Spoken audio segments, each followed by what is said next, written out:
Praise the lord, హల్లెలూయా. దేవునికి స్తోత్రం. ప్రభు పరిశుద్ధ నామమునకు మహిమ కలుగును గాక. విశ్వనందు పిల్లరా, దేవుడు తన మహాకృపను బట్టి మరొక నూతన ఉదయకాలపు వేళ వైకున లేచి ఆయన నామాన్ని స్తుతించగలిగే ఓ చక్కటి శ్రేష్టమైన అవకాశాన్ని మనకు అనుగ్రహించినటువంటి విధానాన్ని బట్టి ప్రభు పరిశుద్ధ నామమునకే మహిమ ఘనత ప్రభావములు కలుగును గాక. విశ్వనందు ప్రియులైన దైవజనులు, స్నేహితులు, విశ్వాసులు, సహోదరులు, ఈ కార్యక్రమాన్ని వీక్షిస్తున్న ప్రియ దేవుని బిడ్డలందరికీ యేసుక్రీస్తు వారి ప్రశస్తమైన నామములో శుభములు, వందనాలు తెలియజేస్తున్నారు. మీరందరూ బాగున్నారు కదండి? చాలా సంతోషం. రండి, ఈ దినము కూడా మిమ్మల్ని ప్రేమతో ఆహ్వానిస్తున్నాను. అనుదిన అభివృద్ధి ఉదయకాలపు ధ్యానాలు అనేటువంటి ఈ ఆధ్యాత్మిక కార్యక్రమంలో అటుపటి పాలిభాగస్తులై ప్రభువును స్తుతించండి, వాక్యాన్ని ధ్యానించండి, దైవాశీర్వాదాలు పొందండి. మీ దగ్గరలో బైబిల్స్ ఉన్నాయా? తెరిచి చూడండి. లేని పక్షాన చదివే మాట విని గ్రహించి వాక్యదానంలో పాలిభాగస్తులు కమ్మని మనం చేస్తూ నేటి దిన ధ్యాన వాక్యంగా మత్తయి సువార్త 21వ అధ్యాయము 42వ వచనంలో నుండి ఒకే ఒక మాటను నేను చదువుతా ఉన్నాను. ఇల్లు కట్టువారు నిషేధించిన రాయి మూలకు తలరాయి ఆయను. దేవుడు తన పరిశుద్ధ వాక్యాన్ని మన కొరకు దీవిస్తుండగా తలలోంచి మూసుకుందాం. ప్రార్థన. ప్రేమ కలిగిన తండ్రి, స్తోత్రాలు. తిరిగి మనకు నూతన ఉదయకాలంలో వేకున లేచి మీ నామాన్ని స్తుతిస్తుంటుండగా, ఆరాధిస్తుంటుండగా, ఘనపరుస్తుండగా మీ ఇచ్చినటువంటి అవకాశం బట్టి స్తోత్రాలు.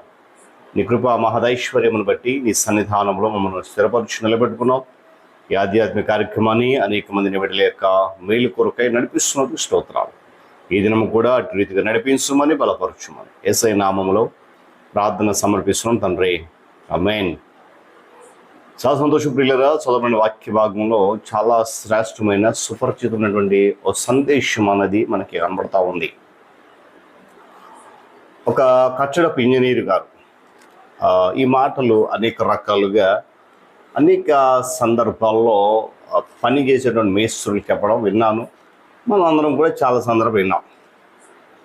వాళ్ళు ఏం చేస్తారు, ఒక మంచి ఆకారం గల రాయి కొరకు వెతుకుతూ ఒకదాని తర్వాత ఒకటి విసర్జిస్తూ ఉంటారు. అయితే ఆఖరికి విసర్జించిన వాటిలోనే ఓ శ్రేష్టమైన రాయిని ఎంచుకుంటూ జరుగుతుంది. చూడండి, యేసుక్రీస్తు ప్రభువారు కూడా నిషేధించబడిన రాయిగా తను తాను ఎంచుకున్నాడు. అందుకే వాక్యం అంది, వ్యసనాక్రాంతుడు గాను, తృణీకరించబడిన వాని గాను, మనుష్యులు చూడనొల్లని వాని గాను అని చెప్పేసి ప్రవక్త యెషయా గారు చిత్రీకరించారు. దేవునికి స్తోత్రం కలుగును గాక. సిలువ వేయబడినటువంటి రక్షకును వెంబడిస్తున్నటువంటి మనం ఎవరం కూడా విసర్జించబడడం అనేటువంటి సిలువను తప్పించుకోవడం అనేది అసాధ్యం. మనుషుల చేత దేవుని కొరకు విసర్జించబడాలి. ఏ వ్యక్తినైనా కూడా పూర్తిగా ఎవరైనా తృణీకరించబడితే కానీ సంపూర్ణంగా ఆ వ్యక్తి అంగీకరించబడడు. యేసుక్రీస్తు ప్రభువారు ఉన్నటువంటి 3.5 సంవత్సరాల తన పరిచర్యలో అనేకుల చేత విసర్జించబడ్డాడు కనుకనే సంపూర్ణంగా ఆయన అంగీకరించబడ్డాడు తండ్రి అయిన దేవుని చేత. పాత నిబంధన గ్రంథం వెళితే యోసేపు తృణీకరించబడ్డాడు, కానీ చివరికి అత్యున్నతమైన స్థానాన్ని ఎన్నుకొని ఐగుప్తు దేశానికి మహారాజుగా. దావీదు విసర్జించబడ్డాడు, కానీ చివరకు ఒక సింహాసనాసీనుడుగా దేవుడు ఏర్పాటు చేసుకున్నాడు. యేసుక్రీస్తు ప్రభు వారు బంధువర్గముల చేత, రక్త సంబంధుల చేత, కుటుంబస్తుల చేత, మత పెద్దల చేత, ప్రజల చేత తృణీకరించబడ్డాడు. లోకం ఎప్పటికీ ఇంకనూ ఆయన ద్వేషిస్తుంది. అందుకే ఆయన అన్నాడు కదా, స్వయంగా ఆయన చెప్పిన మాట, లోకం మిమ్మల్ని ద్వేషించినట్లా మీకంటే ముందుగా నన్ను ద్వేషించినట్టు మీరు ముందుగానే ఆయన హెచ్చరించడం జరిగింది. దేవుని స్తోత్రం కలుగును గాక. ఏమండి, లోకం మమ్మల్ని ద్వేషించని నేరదని పౌలు అంటాడు, క్షమించాలి. యోహాను అంటాడు, సహోదరులారా, లోకము మిమ్మల్ని ద్వేషించినట్లు మీరు ఆశ్చర్యపడొద్దు అంటాడు. యాకోబు ఇంకో మెట్టెక్కి, మనం ఈ లోకంలో స్నేహం చేయగోరితే ఎవరికి చేస్తారో వారికి దేవుని శత్రువు అని చెప్పి ఇంకొక మెట్టు అధిగమించి చెప్పడం జరిగింది. అంటే ఎందుకు మాట చెప్పింది, ఈరోజు దేవుని కొరకు నువ్వు నిషేధించబడుతున్నావా, విసర్జించబడుతున్నావా, తృణీకరించబడుతున్నావా, దిగులు చెందాల్సిన పని లేదు. నిన్ను ఒక ఉన్నతమైన స్థానంలో ఉంచడానికి దేవుడు ఇష్టపడిన సత్యాన్ని గమనించు. అందుకే పౌలు అంటాడు కదా, నిందించబడి దీవించబడుతున్నాం, హింసించబడి ఓర్చుకుంటున్నాం, దూషించబడి బతిమాలు పొందుతున్నాం, లోకానికి మురికిగాను అందరికీ పెంచగాను ఇప్పటి వరకు ఎంచబడి ఉన్నామని చెప్పి సౌలు సాక్షి ఇవ్వడం అతిశయోక్తి కాదండి. అదే సమయంలో మనము ఏమండి లోకమును అసాంఘిక చేష్టల చేత అవివేకంగా వ్యతిరేకిస్తూ ఉంటూ ఉంటాం. ఇది తప్పు. యేసుక్రీస్తు ప్రభు వారు మనుషుల దయందు ఎదిగేను అని మనం రాయపడింది. ఇక్కడ సందేశం ఏంటంటే దుర్మార్గపు ఈ లోకము, పాపభూయిష్టమైన లోకము ఓ మంచి హేవేలును ప్రేమించదు.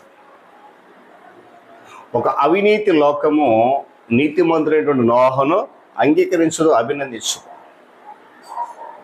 శరీర సంబంధమైనటువంటి వ్యాపారం గల లోకము సుశీలము కలిగినటువంటి యోసేపును సహించదు. దుర్నీతి గల మతము నిష్కపటమైనటువంటి ఇర్మియాకు తావివ్వదు. ఒక అవినీతి అధికారి సూటి అయినటువంటి ఆ బాప్తిస్మము ఏమండి యోహానుకు పూదండ వేయదు. అంతేకాకుండా పాపమునకు అమ్ముడిపోయినటువంటి లోకము ఏమండి మనము పాపములకు విరుద్ధంగా నిలబడితే మనలను కౌగిలించుకోదు, ఎప్పుడు కూడా ద్వేషిస్తున్నాం.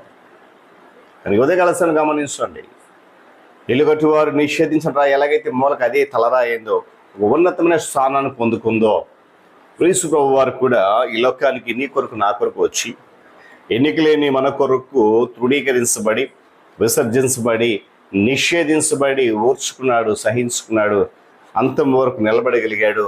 ఒక ఉన్నతమైన స్థానాన్ని దేవుడు ఇచ్చాడు. కనుక ఉదయకాల సమయంలో క్రీస్తు కొరకై, ఆయన సువార్త కొరకై, దేవుని రాజ్య వ్యాప్తి కొరకు ఒకవేళ విసర్జించబడుతున్నావేమో, నిందించబడుతున్నావేమో, దిగులు చెందొద్దు. దేవుడు ఉన్నతమైన ఆశీర్వాదాన్ని నీకు దయచేస్తాడు. దేవుడి మాటలు మన కొరకు దీవించును గాక. తలలోంచుకుంటూ మూసుకునండి, ప్రార్థన చేద్దాం. ప్రేమ కలిగిన తండ్రి, స్తోత్రాలు. తిరిగి మనకు నూతన ఉదయకాలంలో ఇటు రీతిగా నీ నామములో మేము ఉండడానికి నీ మాటలు ధ్యానించే కృప ఇచ్చావు. నిజమే, ఆనాడు నీ ప్రియ కుమారుడు మా రక్షకుడు క్రీస్తున్న తండ్రి లోకానికి పంపించి మనుష్యుల చేత విసర్జించబడిన వాడిగా, నిషేధించబడిన వాడిగా, తృణీకరించబడిన వాడిగా ఎంచినప్పటికీ తిరిగి ఆయనను నువ్వు అంగీకరించి సంపూర్ణమైనటువంటి ఆశీర్వాదం ఇచ్చి నీ కుమారుడిగా నీ సింహాసనం చెంత కూర్చుని పెట్టుకున్నావు. మరలా మా ఎదుగు పంపబోతున్నావు.